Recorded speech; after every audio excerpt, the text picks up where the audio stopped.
ত্রিপুরা স্বাস্থ্য শিক্ষা পরিকাঠামো উন্নয়নে বড় পদক্ষেপ নিল কেন্দ্র। ভারত সরকারের আয়ুষ মন্ত্রক রাজ্যে একটি আয়ুর্বেদ মেডিকেল কলেজ এবং একটি হোমিওপ্যাথিক মেডিকেল কলেজ প্রতিষ্ঠার জন্য মোট 140 কোটি টাকা অনুমোদন করেছে। আগামী শিক্ষাবর্ষ থেকেই কলেজে দুটি চালুর লক্ষ্যে ইতিমধ্যে একটি উচ্চ পর্যায়ের সমন্বয় সভা অনুষ্ঠিত হয়েছে, যেখানে রোড ম্যাপ চূড়ান্তকরণ সহ প্রয়োজনীয় সকল প্রশাসনিক ও কারিগরি পদক্ষেপ গ্রহণের বিষয়ে নির্দেশ দিয়েছেন মুখ্যমন্ত্রী ডাক্তার মানিক সাহা।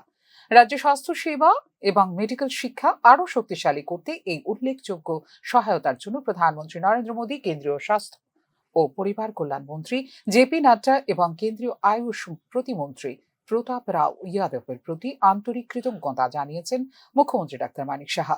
এই দুই প্রতিষ্ঠান চালু হলে ত্রিপুরার শিক্ষার্থীদের বিকল্প চিকিৎসা শিক্ষায় নতুন দিগন্ত খুলবে এবং রাজ্যের স্বাস্থ্য ব্যবস্থাও আরও গতিশীল হবে বলে জানিয়েছেন মুখ্যমন্ত্রী doctor Manik Saha. Bureau report, news নাও।